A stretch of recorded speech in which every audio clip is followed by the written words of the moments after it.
climbing, I'm losing my grip. Storage costs rising, they'll never let me skip. Refunds I'm eating, returns pile up too. Oh, Amazon, what else will you do? I look at my dashboard, my profits erased. My margins are gone, it's a slap in the face. Prime Day's a promise, but it's such a race. How much will I make if I'm replaced? It's a cruel, cruel number. Fees keep climbing, profits torn asunder. Oh, it's cruel, the sellers wonder how to survive when the margins go under. It's a cruel, cruel number. Every month it's something new to plunder. Oh, it's cruel, it's no wonder we're stuck in this game. The algorithm's thunder. Yo, Amazon's back, and they got a new scheme. Reimbursement slashed, it's every seller's dream. They're digging deep, taking more from the pot. Let's break it all down, expose what they got. March 25, it's a policy drop. They say manufacturing costs, but we know it's a flop. Give us your cogs, they're demanding the price. But if you don't, they'll estimate nice. Nice for them, not for you. Watch a payout shrink. That comprehensive evil is a corporate wing. Lost in the warehouse, damaged on the floor. Now they pay you pennies, not a cent more. Fees on the rise, profits on the run. They don't lift a finger, but they pocket the fun. We're fair! They shout while they cut our shares. Amazon math, man, it's full of errors. Fees, taking our dough. They're stacking the deck, and it's sellers who owe. Reimbursement? Nah, they're taking us down, but we're still here, we don't mess around. Fees, straight to the top. Amazon's game, it'll never stop. Margins tight, but we keep the grind. Sellers unite, we're one of a kind.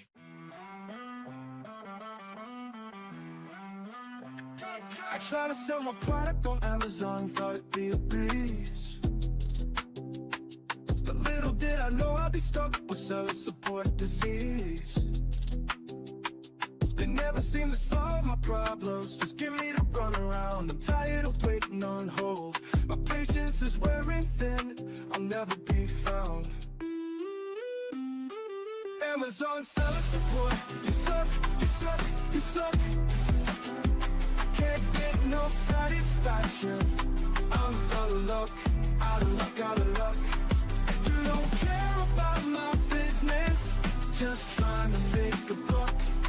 Amazon seller support, you suck, you suck, you suck. This one's for the sellers on the grind, getting left on red, wasting all their time. I hit up support, got an auto reply. Thanks for your patience, man, I wanna cry. Inventory lost, my margins are toast. Reps playing tag like the Casper the Ghost. They pass me around, it's a never-ending game. Nobody takes action, everybody shifts blame. My ASIN's down, I'm out of the race. They say they'll escalate, yo, what a disgrace. Amazon seller support, you're breaking my heart. No answers, no fixes, just tearing me apart. Hours in the queue, stuck in the dark. Amazon seller support, you're missing the mark.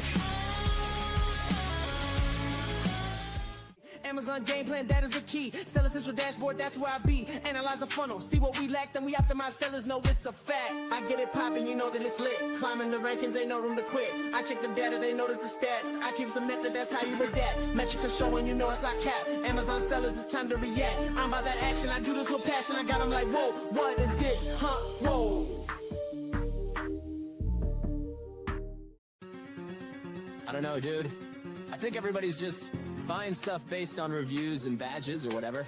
They don't even know who we are. These customers don't even know the name of my brand. But they keep clicking add to cart like it's part of the plan. They see that Amazon badge and think it's all grand. But yo, they don't even know the name of my brand.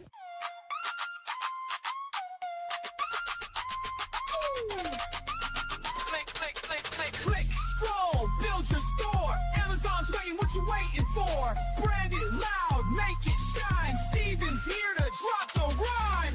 Tiles, banners, plug and play. Your storefront's live, let's sell a day. Now listen up, I'm Steven Pope. Amazon guru, I'll help you cope. Step 1, get that trademark stamped. Without brand registry, your Amazon cramped. Head to Seller Central, log in quick. Manage stores tab, yeah, that's the trick.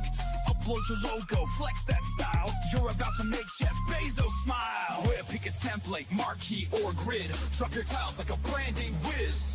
Hero image, big and bold. This store's gonna glitter like digital gold. Flex, scroll, build your store.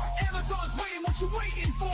Brand it loud, make it shine. Steven's here to drop the rhyme. Blue tiles, banners, plug and play. Your storefront's live, let's sell today. Yo. In the trenches of the Amazon game, trying to survive while it's driving me insane. Nobody warns you, they just claim it's passive income. Nah, it's pain. I'm sitting at a birthday, laughing, chilling, next to a newbie Amazon seller spilling. She's like, Prime so smooth, it's a killer. Then tried to sell, now she's stuck in a thriller. Finding products, yeah, that's the first grind. Scrolling Alibaba, losing my mind. Sample suck, manufacturers decline. I'm like, dang, how's anyone doing this fine? Ship it in, pay for the bubble wrap, but they ship glass bottles in padded crap. Now I got hot sauce leaks, refund stack, customers pissed. Man, I'm under attack. Amazon's a beast, it's a fight, no peace. From SEO to PPC, the hustle don't cease. Think it's passive? Nah, you better increase your tolerance for chaos or face defeat. Trademark wars, brand registry's a scam. They banned my brand, now I'm in a jam. Listings yanked, products ranked and tanked. Lost dogs in the catalog, my account shanked. Now let's talk ads, it's a rabbit hole.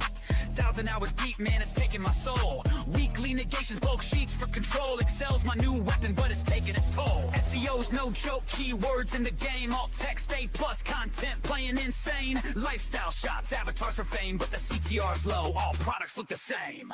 Amazon's a beast, it's a fight, no peace. From SEO to PPC, from SEO to PPC, the hustle don't cease. Think it's passive? Nah, you better increase your tolerance for chaos or face defeat. Let's go to Mac School. To Mac School. Class is now in session with Professor Pope. They got the SOP, cause Professor Pope wrote the recipe. Helping Amazon sellers grow sales exponentially. Amazon's a jungle, but we map the strategy. Brand strategist playbook, it's a guide to victory. Troubleshooting catalogs, you know we got the answer key. Boosting all your rankings, turning sales into a legacy. SOB so deep, you'd think we studied at Mac School. Every step we follow leads to growth, yeah, it's a golden loop. Stuck on keywords, we'll find the ones that work the best. Using Helium-10, strike distance keywords pass the test. Incremental indexing ensures the listing set to rise. From the back end to the bullets, optimization hits the skies. Brand store creation, yeah, we make it shine and flow. A+ content design makes conversions overflow. Need your images on point, best practices in the plan. All text and photo rules ensure your visuals command. SEO meets PPC, it's balanced, every step aligned. We'll construct the MKLs that drive rankings over time. Budget caps and bid adjustments, no more wasted spending. Segmentation builds campaigns that sellers can defend. Got a hijacker, no problem, we'll file to take them down. Review request in action, 5-star ratings come around. Flat file updates, market share reports, it's all in reach. Professor Pope wrote the SOP so sellers learn and teach. Meanwhile, my Amazon guys on the case, fixing up my problems at lightning pace. Ticket escalations, Mag's the boss. Even Amazon says we'll take the loss. Seller support don't know what's up. Passing the buck when the issue gets tough. They're the official team, but they can't comply. So they say, reach out to my Amazon guy. They're supposed to be the pros, but they can't decode policies and tools from their own damn road. I'm paying fees, yet they bring me stress. But Mag turns my chaos into pure success. Seller support reps, they throwing shade, but then admit, yo, Mag will get you paid. Third-party agency taking the throne while Amazon fumbles in their own damn zone. Seller support don't know what's up. Passing the buck when the issue gets tough. They're the official team, but they can't comply. So they say, reach out to my Amazon guy. So here's the truth, let's keep it real. Mag's the team with the pro-level skill. Amazon sellers, you know the vibe when support says call Mag. They'll give you peace of mind. Amazon seller support, you can suck my image stack. Sucking is all you're good at anyway. Bezos, hit me up if you want to sell seller support. I'm buying. There's a Jace. Peace. Welcome, everybody. We're going to be talking about pay-per-click advertising and how you can improve your campaigns going into the holiday season and beyond. My name is Kevin Sanderson. I'm a longtime seller on Amazon, and I'm also the marketing and partnerships guy here at My Amazon Guy. And I'm here to answer your questions when it comes to pay-per-click advertising, advertising on Amazon. And we'll even probably dive into some other topics like maybe conversion rates, optimization, click-through rates, which is even more important. One of our sayings here at MAG is it is easier to double or triple your traffic than it is to double or triple your conversion rate. So focus on traffic, not conversions. And that is probably a controversial statement. So if anyone is sad or crying about that statement, you are in the right place, because we are going to be talking about all the things that maybe are different from what you hear otherwise. So I'll get into some questions. We already have questions flowing in. We already have some greetings flowing in. So thank you for that. So if you have questions, here's my advice. Drop them into the chat right now, whether you're on LinkedIn, Facebook, YouTube, Twitch, X, et cetera, somewhere on the interwebs. Drop your question into the chat and we will get to them. And the reason I say ask it now is because here's how algorithms work. What does Amazon want? Amazon wants sales. Amazon wants people to click. So Amazon is all about that. Well, what does YouTube and all the other platforms we're on?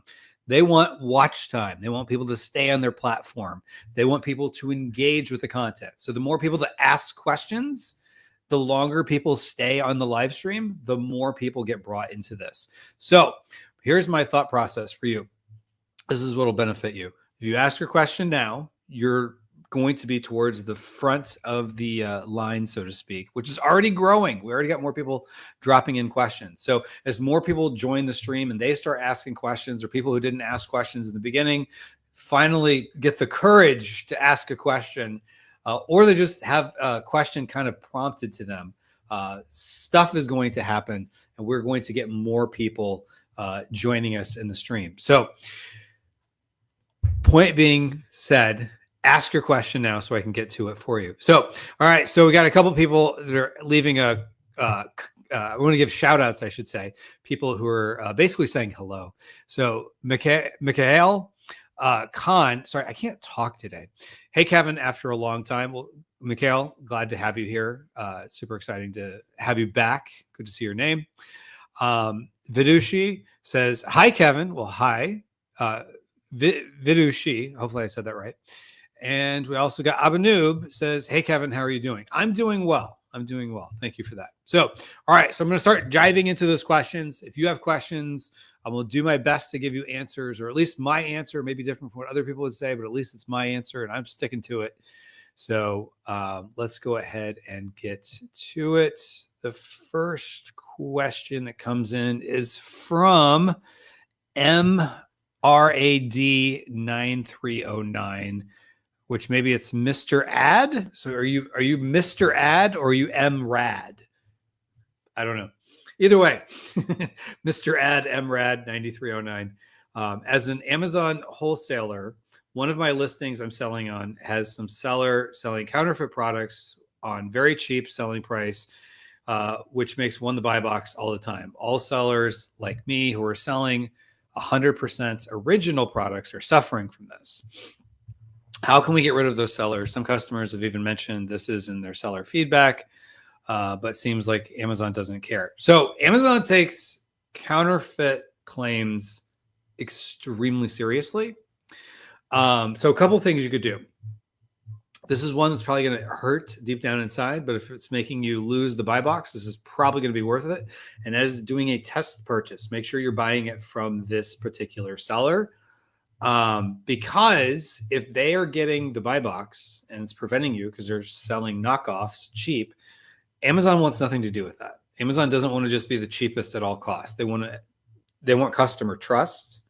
And they also don't want the government breathing down their neck for being a platform with knockoffs. So point being, this is an awesome opportunity for you to kick them off. And so what you do is you buy the product, which I'm assuming if they're winning the buy box, they must have fastest shipping, not fastest, but fast-ish, meaning they probably have FBA, or if everyone else is FBM, they probably at least have competitive speed time. So it's not like you're having to order this and, you know, it's coming from China in 4 to 6 weeks. And so you have to worry about, you know, that lost time. But either way, the sooner you buy this product, the better. So buy the product, take pictures of it, figure out how you prove that it's a knockoff.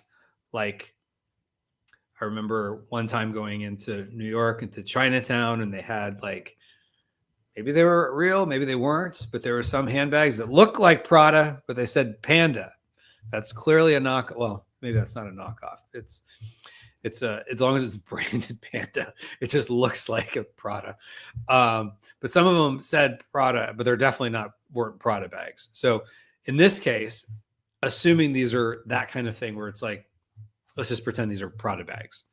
How do you prove that the other one's not a Prada bag? So, you know, if you have an example of what the product is that you bought from a legitimate supplier, you could even show the pictures to compare the difference. And then Amazon will shoot first to them once you report this.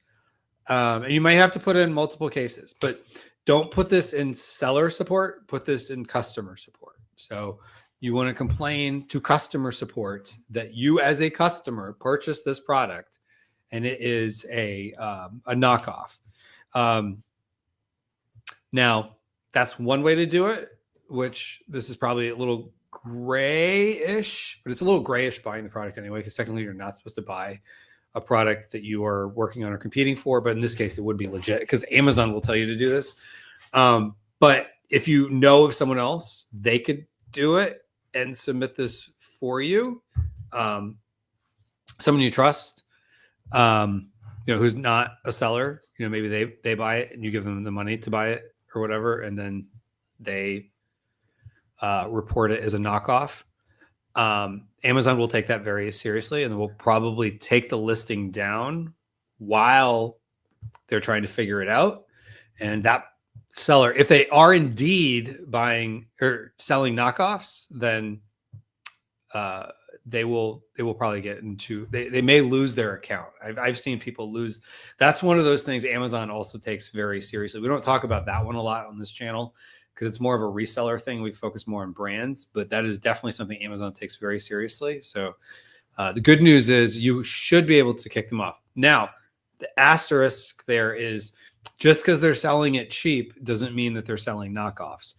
It could very well just be that they're willing to lose money on it. Maybe they bought a lot or something.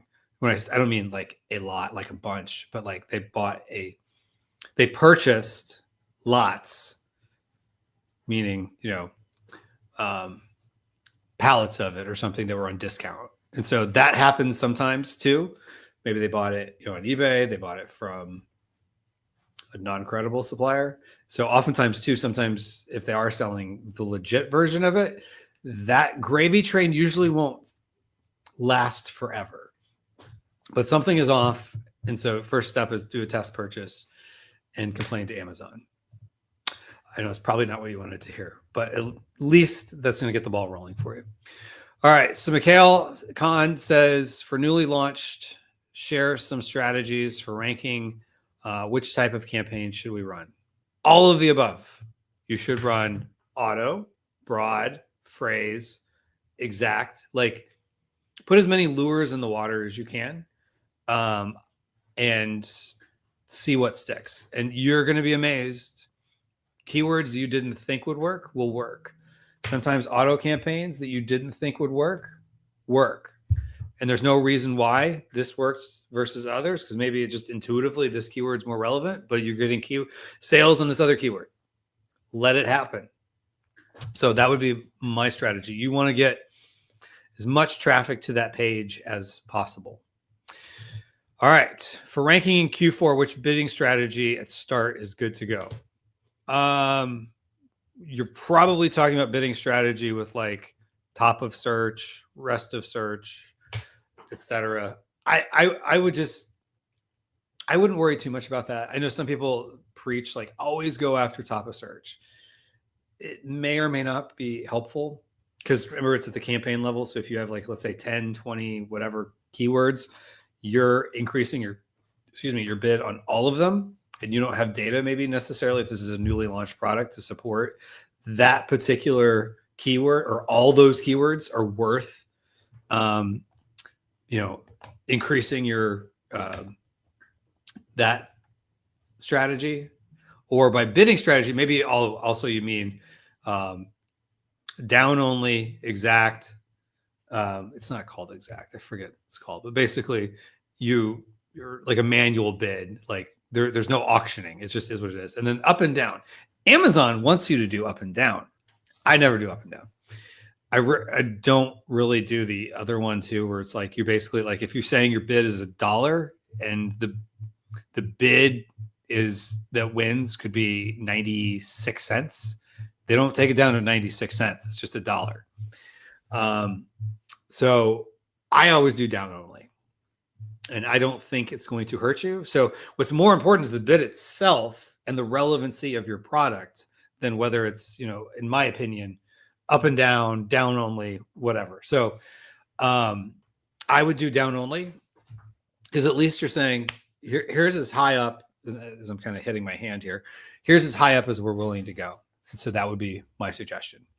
All right. So as a reminder, if you have questions, drop them into the chat. I still have more questions to get through, but I always tend to run out of time at the end here. So I don't want to run out of time on you. I want to answer your questions. So drop those questions into the chat so we can get to them. All right. Vidushi says, when an old performing campaign stops generating sales, do we optimize it or pause it and create a new campaign? I believe that Amazon algorithm prefers campaigns with sales history. What do you think?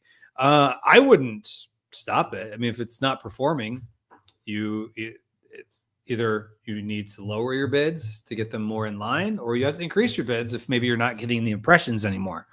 Because sometimes stuff happens. I mean, it's a very dynamic environment on Amazon. You got new competitors coming in all the time. People are out of stock. Now they're in stock. Competitors are suddenly becoming more aggressive. And also keep in mind right now, let me share my screen.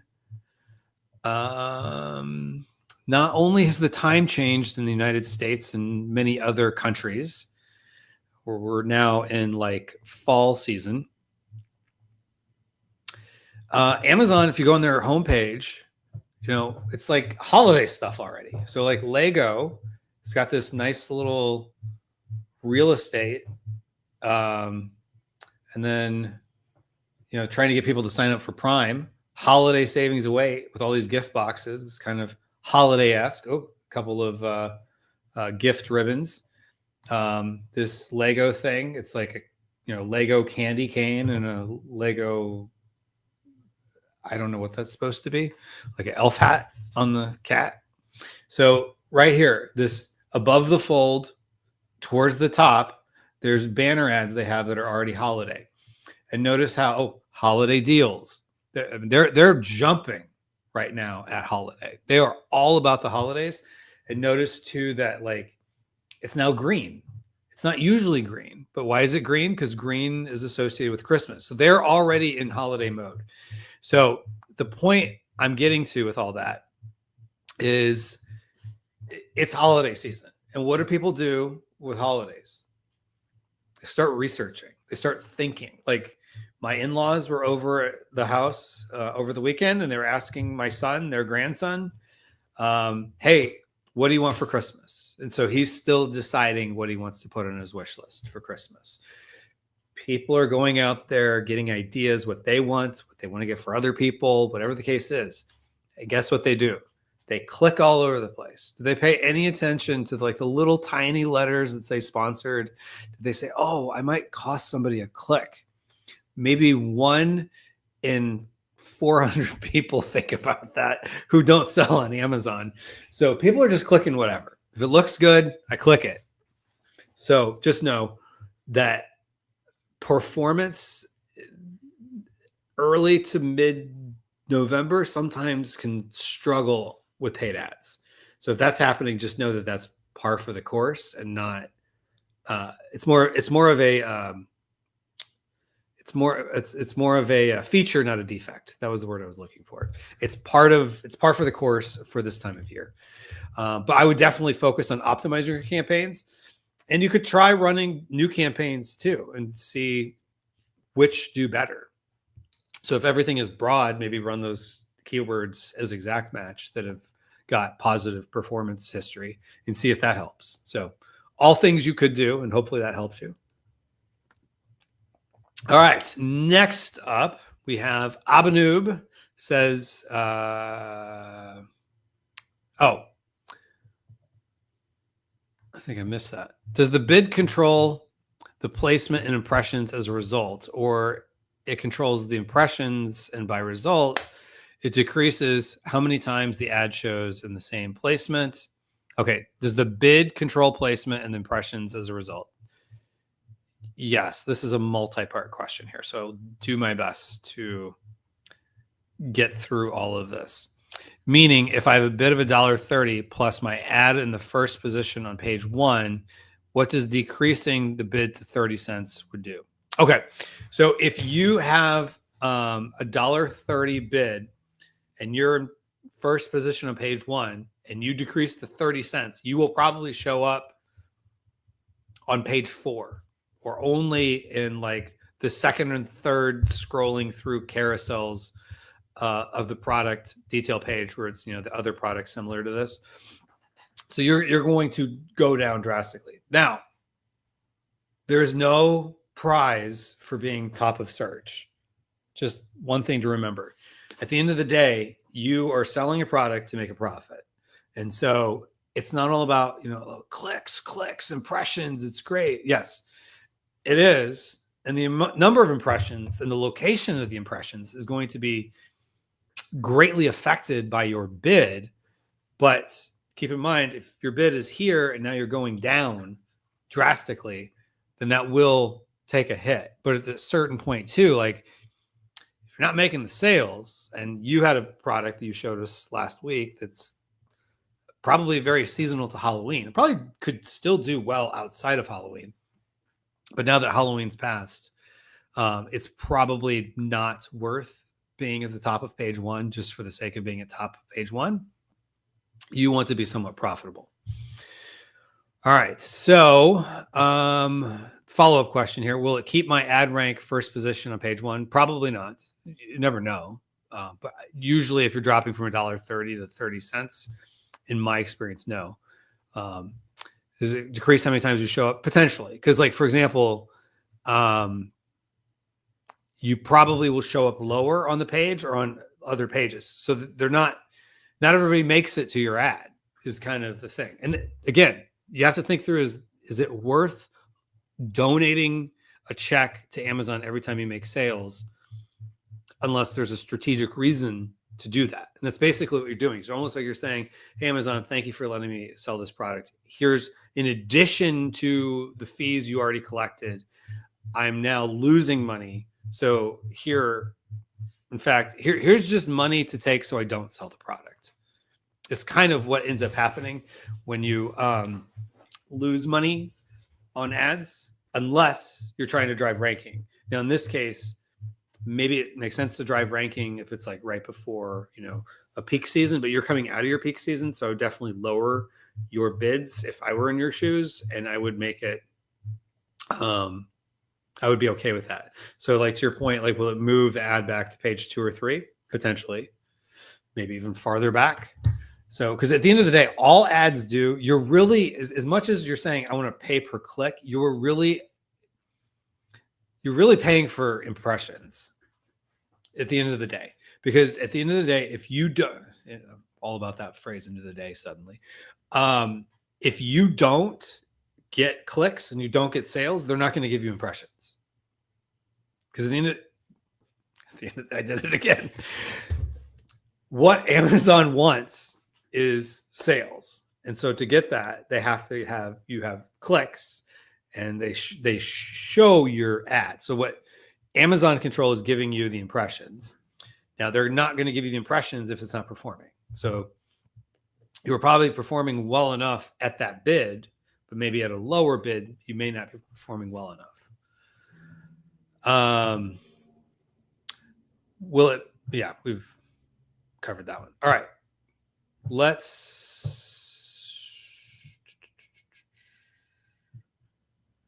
Oh, there's a follow-up question here. That was replying to someone else, it looks like. All right. Mikhail says, if a campaign is bleeding, oh, that sounds bad. It's not doing so well. It's bleeding almost, and we have some, it's almost bleeding. So it's not good, but it's not horrendous. And we have some keywords which are going good. So should I stop the whole campaign and migrate that keywords to a new campaign? Is that a good approach?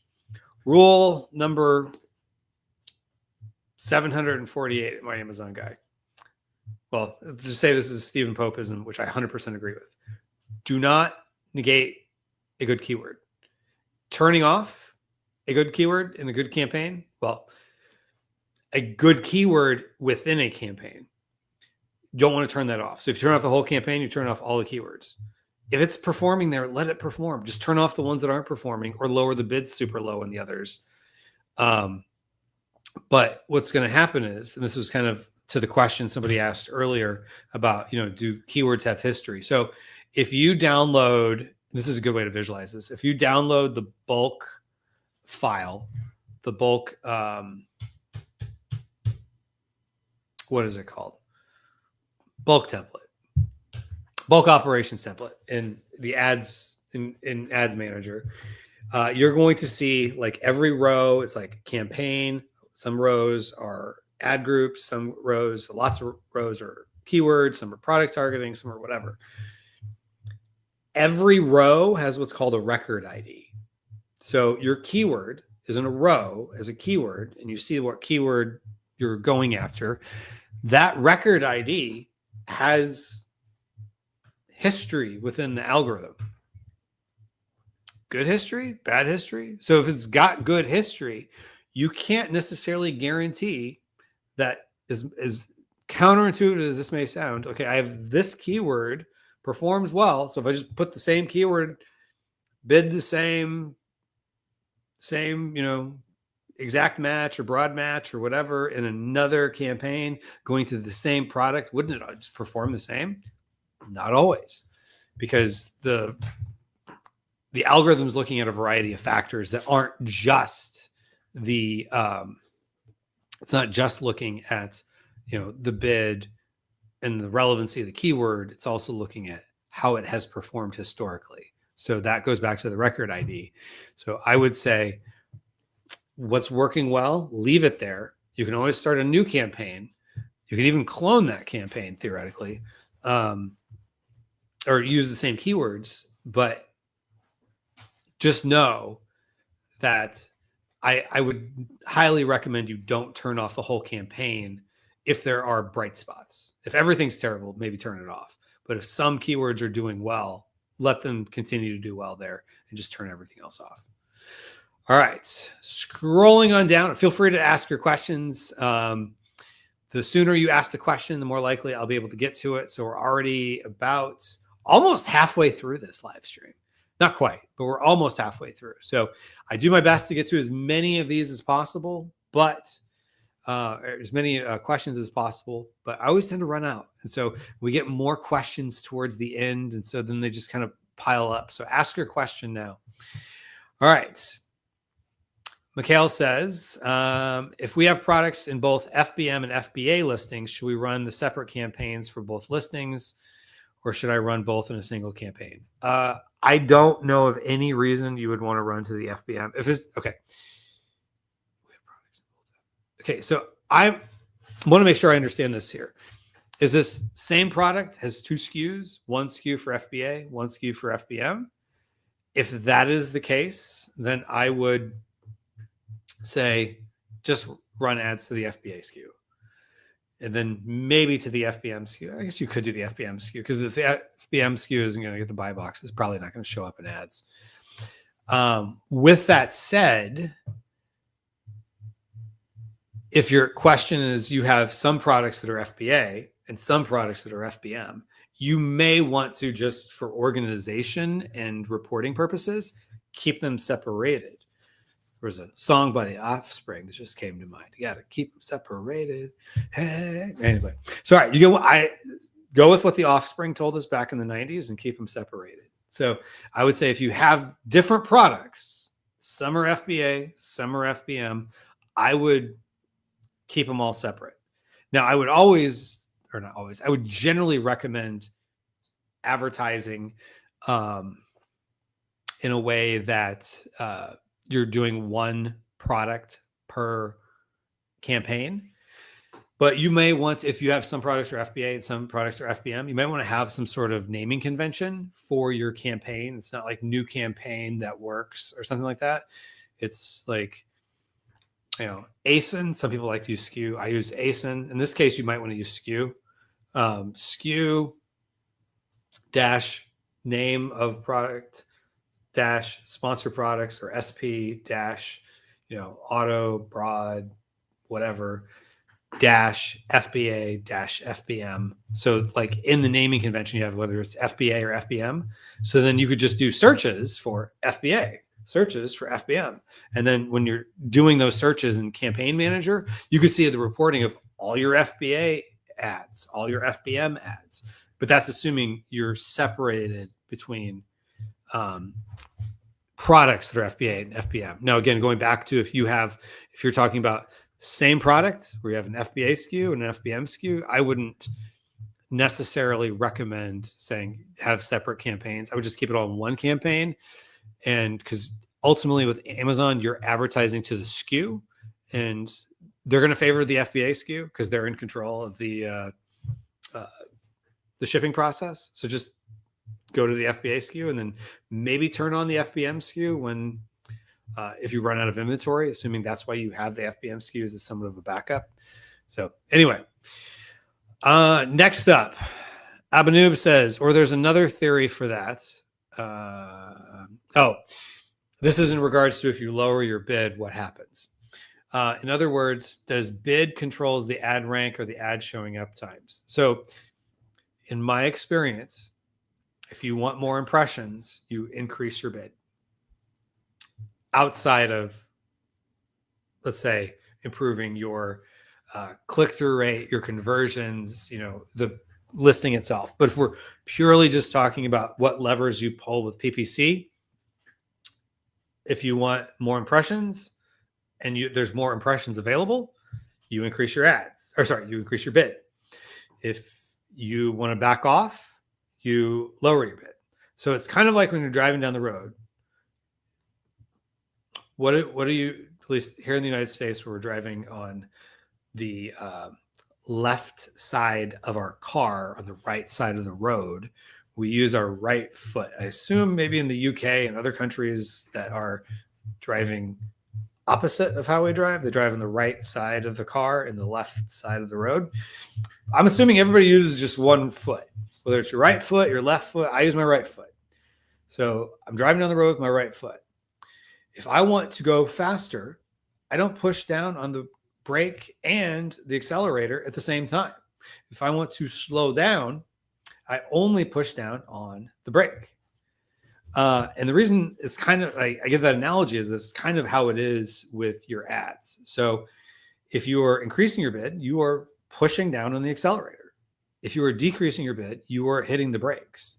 So if you're going to lower your bid, you might not lose a lot of impressions or how high up in the rankings you are, but you probably will, because Amazon's going to give them more premium placements to people who are willing to pay more and who convert well. It's a multi-dimensional equation there. So so that's kind of the way you have to think of it. So hopefully when you ask about, is there another theory for that? That's just the way it is. And best thing to do, just test it. Prove me wrong, prove me right. At the end of the day, what does the data tell you? That's what's more important than anything else. All right. Deepak says 1 out of 2. When I go to manage inventory, it shows image not available. That's not a good sign. I have no idea to fix it. Please help. And then what's the playbook for selling? Oh, we'll get to all that later.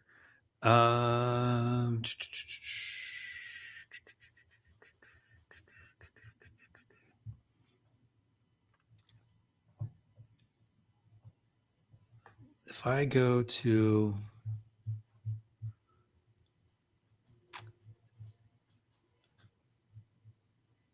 what am I looking at? Oh, sorry. Going back to this question. So when I go to manage inventory, it shows image not available. I have no idea how to fix that, please. That's going to be an issue. So one of two things. Maybe you did a optimization on your main image, and perhaps whether it was a gray area and the algorithm, the bots don't like it, or something like that. Hopefully that's the fix. And you just add another main image, something that's more pleasing to the algorithm. You may just want to try that. Could be something a little bit more in depth. So for one, if you go to like amazon.com/dp/whatever your ASIN is, does it show up or do you get the dog? Assuming you're selling this on amazon.com. So if you get the dog, like oops, and then it's a picture of a dog, you have a bigger problem because your listing's down. So you could go into seller support and just say listing issue, and then you put it. It gives you the chance to put in your ASIN, and then it'll kind of think and give you some insights into that. And it hopefully is something simple. Another thing you could do is you could click on, so if you're in manage inventory and the image not available, that scary thumbnail, which I've seen before, you right around there, you should see your SKU. Click on the SKU, and then that might give you a little bit more insight into what the problem is. It could be something easy and it's hard to diagnose, but I'm hoping first it's just an image issue that you can just upload a different different image. Maybe there was something that was kind of a gray hat thing, which we're not ones to cast the first stone on that here. With your main image, maybe you have a hang tag or something that was like kind of floating and that didn't like it. So you just remove that part, change something, and add back a more compliant, different image. And then that should help. And then if that's not the problem, then you're going to have to diagnose a little bit more. And may Lord have mercy on your soul if you have to go through seller support to fix it, which there's good people at seller support. It's just sometimes harder to get ones that are good people who are knowledgeable. And so if you need additional help, we do have services available for troubleshooting. If you go to myamazonguy.com, and then you can look at our services menu, we can help you with troubleshooting hours if you needed our help as well. All right. Next up, another thing. All right. So happy to help. I've applied for the Amazon PPC Masterclass on November 6th and didn't receive any emails. Moreover, I have registered many events before, never gotten the invitation link. Can you share the invitation link? We'll have to diagnose that to figure out why, because we get people that show up. So you're talking about our PPC Masterclass that we're doing on Thursday, which I would definitely recommend folks check out. If you just go to myamazonguy.com, on our homepage, there's a banner kind of midway down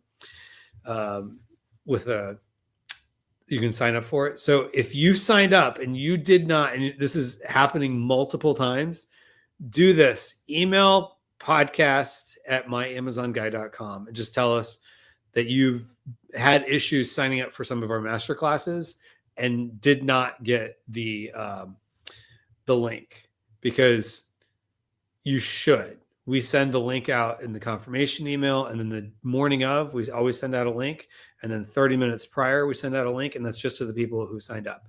Sometimes some email addresses also get banned for whatever reason. Now,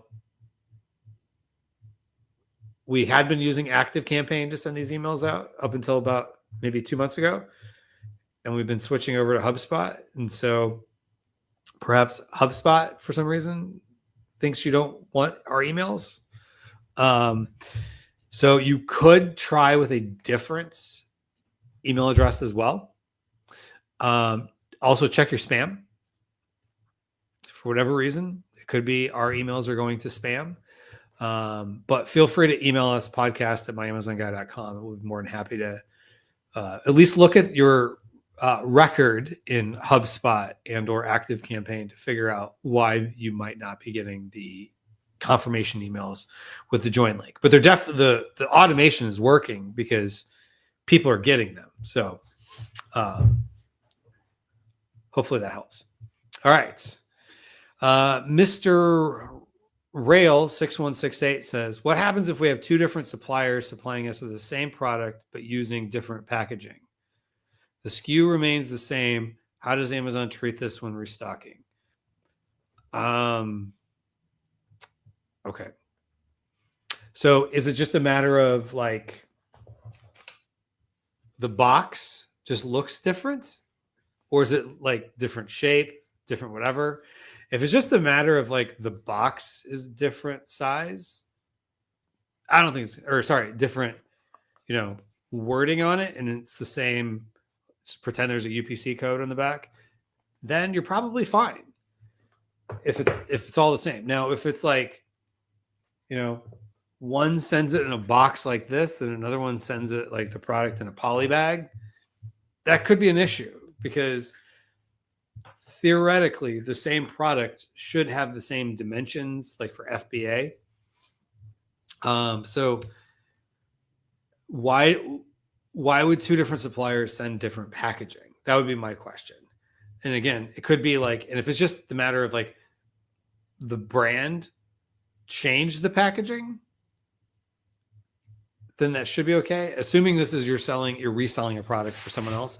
If this is your brand, that's a problem. You need to have your suppliers come up with something consistent, because otherwise this is going to be an issue. Now, again, if it's just a matter of the box just looks different, Amazon doesn't care. All their system cares about is the barcode. What does the barcode say? All right. Next up, Mikhail says, if the sales have dropped, so running a coupon is a good approach to get sales. Can be. But my sales have dropped in the last week or so just because, well, they peaked about a month ago with Prime Deal Days, and they've been kind of slowing down a little bit, and they're starting to pick back up post Halloween. But like, people got other stuff to worry about. It's like a little bit of like the calm before the storm of the holiday season. So right now, people are just window shopping, and window shopping used to involve like walking around the mall or whatever and like looking at the windows of store. Now, the digital way people do that is they click on your ads. You know what I mean? They just go click, click, click, click, click, click, click. They go clicking all around the internet. And that involves sponsored product ads, and they don't care, which is fine. So that could be affecting at least the performance of your ads. I know your question is more about sales, but that is also par for the course. Is sometimes you might see a sales drop this time of year. So hopefully that helped. All right. Ahmad Raza says hello. Hello to you as well. And next up, we have Mikhail says, is it okay to go with fixed bid, then change it from fixed to down only in the same campaign? Would that hurt the campaign or not? I don't see a reason why it would hurt. I know some people are really big on fixed campaigns when you launch a campaign to like this. I want this to be my bid. I'm like, at the end of the day, the algorithm's not going to force me to pay whatever. If I can come down a little bit, let it. I mean, it's going to find a happy equilibrium anyway. So I don't see the value of fixed bids as much as other people do. And I think at MAG we use with clients a little bit of a combination of both, and it's fine. It's also more work. So, whereas with down only, like if you bid $1, but you could win at 87 cents, then it'd be 87 cents, and that might be the happy medium. Whereas you might realize you're paying too much at $1, but you'd be okay at 87 cents. But with fixed bids, you got to go all the way down to 87 cents. So you do more work. Now, I think there's some agencies out there that like fixed bids because they feel like they're more in control and it kind of proves their value more. But I think there's other ways to do that. All right. Next up, what's the playbook for selling in a very specific sub niche, not just a niche within a niche? Pink cross ties with fairies. That's pretty darn niche. With no keyword searches, you're going to have a problem with that. None of the competitors rank for any keywords, but still sell. Highest click-through rate wins. Yeah. Did you do a reverse ASIN search on these? Not just like whatever keywords you're looking at, like to see like do they rank for those keywords, but like basically looking backwards. Helium 10 is a good one for this in Cerebro to look at a reverse ASIN. So you put in like up to 10 ASINs and it could show you like which ones are ranking for which keywords or what keywords they're ranking for and what they're ranking at. But if they're getting sales, then there's a couple things that could be happening. One, it could be they're advertising on product targeting on similar products or complementary products, like maybe shirts that go well with it. Or, they're going after keywords, not pink cross ties with fairies, which I'm assuming cross tie is some sort of tie. I could be wrong. Or maybe, or whatever it is, whatever you're cross tying with this product, you're going to have to look at it different ways and like definitely do a lot of auto keywords or a lot of auto campaigns, and then let that give you some data. Like what products are you showing up on? What keywords are you showing up on?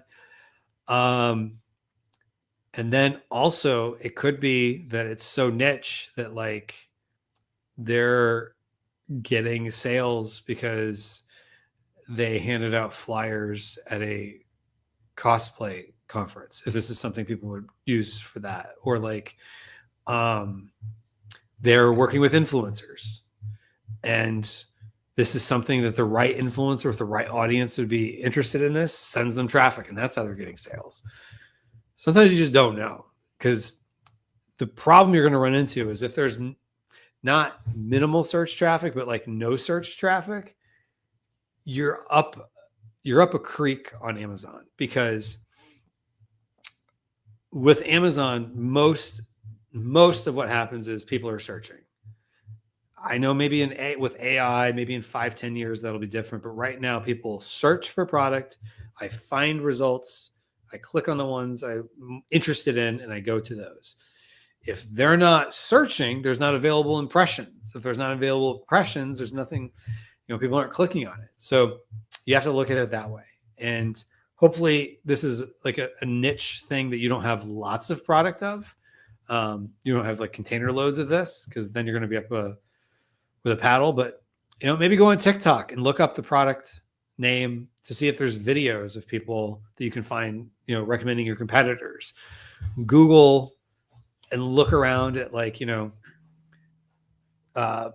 what's the word I'm looking for? Gift guides for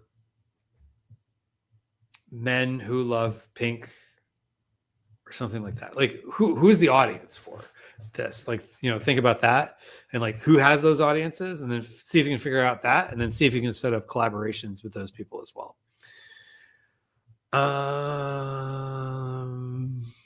Do you see a drop in sales this Q4 across the board due to tariffs? Not really. At the end of the day, consumers don't care. If anything, it might help, because you might have more people running out of stock. It's hard to tell. Every year when we have these things happen, some curveball comes up. Nobody fully knows. But chances are most people probably already ordered their stock before the tariffs came back. So I don't know if it's going to have much of an effect. It would only it might slow down, like the economy itself might have a little bit of a hiccup, but it's hard to know. Like we don't know where it's all going just yet. So if it affects the broader economy, yes. Now, consumers don't care if you're paying a tariff to get the product there. As long as the price is right, so to speak, then they're not too worried about it. So, all right. How to clone a campaign country to country. So what you could do is, if you're familiar with bulk files, you could take your bulk files. It's very hard to describe how to learn it. If you know how to do this, this is fairly simple. You just got to make sure that you have all the right elements of all the right rows to add a new record, or sorry, new campaign. So all the different records you need, and records are different rows. So you need an ad. Sorry, you need a campaign, an ad group, an ad, keywords. There's a couple others I think you have to have off the top of my head.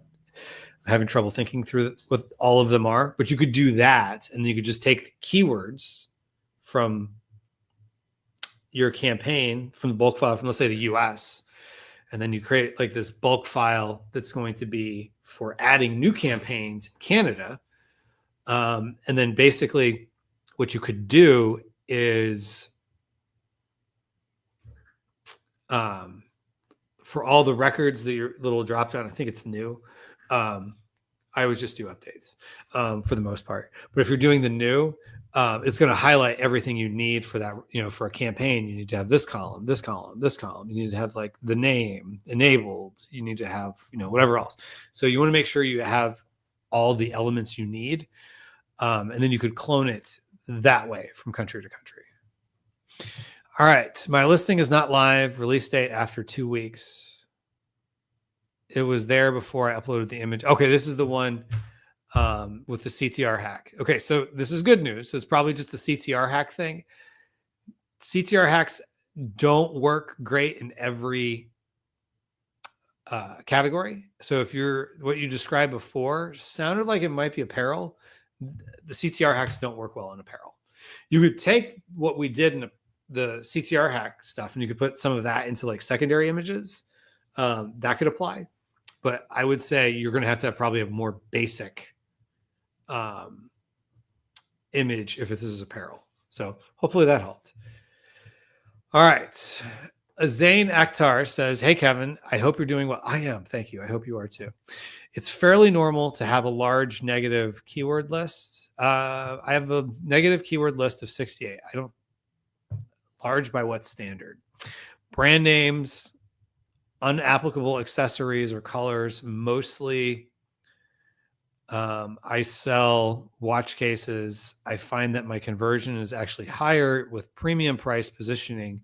There is a pattern in which keyword work best to show up to those customers, trying to avoid the rest. Also around, when does the window shopping phase end and the chaos begins? LOL. That part, Black Friday, things start to get better with the window shopping mode. But as far as the negative keyword list, is this based on hunches or is this based on data? If it's based on hunches, I would say don't come out of the gate with a bunch of negatives unless the data tells you that. So, for example, if you're selling green markers and you find that you don't get a lot of clicks on keywords related to red, but you may want to make red a negative phrase. If you see it a bunch of times, you're just not getting any sales for any keyword that includes, search term that shows the word red. But brand names, sometimes people search for Sharpie, because Sharpie, for example, is somewhat ubiquitous. It is a term for a brand, but oftentimes people say Sharpie, and they're describing a type of marker. So I would not, unless the data has told you that these words are hurting you, I would not let that. And sometimes that can be scary because you're like, okay, but I'm going to spend money on keywords that may not convert. Maybe they will. How do you know? So that would be my thought. So if you're selling watch cases and you're trying to get more premium, if you have the data to support negating certain keywords, great. Amazon is a little harder with keywords to like best or premium. Maybe you could include those. But it's not like people are like, oh, what is the most premium, whatever. It's usually something that we think of as sellers because we're the most premium. So people are going to search for it. So what you might want to do is, who are the premium people in your premium brands that you're working with, or that you're competing against? And then take like 10 ASINs of whoever's doing well for watch cases, and then put those into Cerebro and see, if you see any keywords that seem to be consistent amongst them. And you might be surprised. But it's hard to know. Always let data speak to you and not hunches, which I don't know if that was the case. Just also for the benefit of everyone else listening. All right. If one goes out of stock for variations, do we pause campaign at SKU level or for a specific ASIN? So you have parent-children variations and you're running ads.